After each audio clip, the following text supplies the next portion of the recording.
17 de maio de 1467. Enrique IV concede a Pontevedra unha feira franca de 30 días, 15 antes e 15 despois da festa de San Bartolomé. Don Enrique,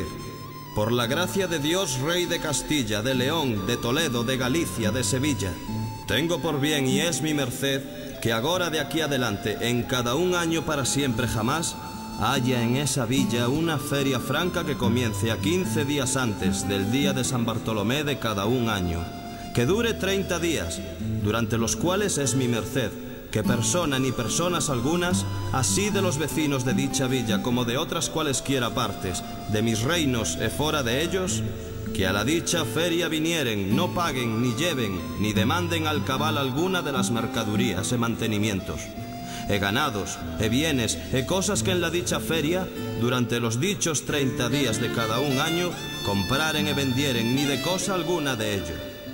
Dada en la muy noble e muy leal villa de Madrid, a 17 días del mes de mayo, año del nacimiento de nuestro Señor Jesucristo, de 1467 años. Yo, el Rey.